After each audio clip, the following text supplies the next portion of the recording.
If a person wants to be famous, there are many ways.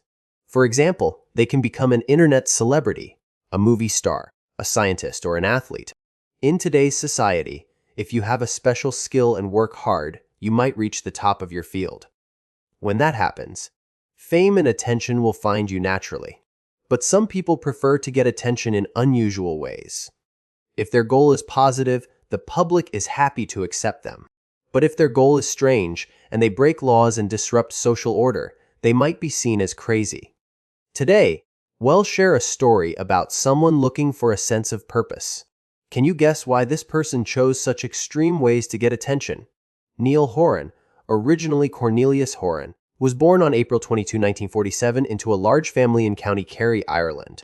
He was the second of 13 children. Growing up in the countryside shaped his unique personality. He received a traditional Catholic education in his hometown and became a priest in 1973. In Ireland at that time, the Catholic Church had a strong influence on social and cultural life. Priests were seen as guides for morality and faith. However, as a priest, Horan began to show views that were different from traditional teachings. He became interested in the end of the world and mysticism. He claimed that he was chosen by God and believed the world was about to see the second coming of Jesus. These beliefs, which were different from the main teachings of the church, caused a lot of disagreement and concern. Horan is most famous for causing trouble at sporting events. These actions made him a target for the media and also caused a lot of fear and problems for athletes and fans. On July 20, 2003, Horan created a major incident at the Silverstone circuit in the UK. He was wearing an orange shirt and holding a banner that said, "Read the Bible. The Bible is always right." He suddenly ran onto the track during a Formula One race. This happened on a part of the track where cars were going as fast as 320 km/h. Horan's appearance forced many drivers to slow down and swerve to avoid him, causing chaos.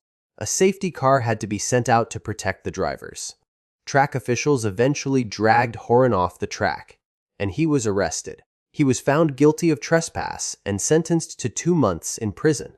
This event made him infamous in the racing world and earned him the nickname the Grand Prix Priest. A year after he was released, Horan caused another event that shocked the world. On August 29, 2004, during the men's marathon at the Athens Olympics, around the 30-kilometer mark, Horan suddenly ran out from the crowd. He went straight for the runner in the lead, Vanderlei de Lima from Brazil. Horan grabbed de Lima and pushed him into the crowd. This caused de Lima to lose the large lead he had. The interruption cost de Lima valuable time, and he ended up with a bronze medal, although he had a strong chance of winning gold. Horan was arrested by Greek police and punished for disrupting the race. He received a 12-month suspended sentence and was fined $23,000. This rare event in sports history not only changed the result of an Olympic race, but also made Horan a focus of national attention again. Horan's actions broke the law and also went against the rules of the Catholic Church. After the incident at the Athens Marathon in 2004, there was more and more controversy about him within the church. They even looked into his past. It was revealed that he had been accused of molesting a 7-year-old girl in 1991, but he was found not guilty. However, during the trial, he admitted that he was naked while playing hide-and-seek with the girl. He claimed he was wearing a pair of unwashed, tight, green satin underwear. This statement caused a strong public reaction, and many people questioned if his behavior was suitable for a priest. These events, along with his continued preaching of doomsday ideas that went against official church teachings and his repeated public disruptions, led to his removal as a priest in 2005 by Kevin MacDonald, the Archbishop of Southwark. Horan reacted angrily to this decision, saying, "I completely reject this decision. I will appeal to the court of heaven and the court of Jesus Christ." His words showed his intense religious belief and his feeling of powerlessness over his fate. Facing pressure from both the law and the church, Horan's public image became very negative. Yet, he didn't seem to give up his beliefs. Instead, he became even more certain that he was on a divine mission. Besides causing trouble at the racetrack and the Olympic Marathon, Horan also created disturbances at other sports and public events. For instance, in 2006, It was rumored that he planned to dance an Irish jig at outside a stadium and appeared with signs that had Pranasi messages. In 2009, Horan auditioned for Britain's Got Talent. He danced an Irish jig in a traditional Irish costume. The audience applauded his performance, but he did not make it to the finals. Every time he appeared in public, whether to spread his religious prophecies or just for dramatic effect, his actions showed how strange and extreme he was. After the show was broadcast, the producers said they only found out about his controversial past after his audition. But he insisted he had done nothing wrong. This event briefly brought him back into the public eye as the dancing priest. In 2013, before Prince William's first child was born, Horan appeared outside St. Mary's Hospital in London. He held a sign claiming that Queen Elizabeth might be Britain's last monarch and a figure predicted in the Bible.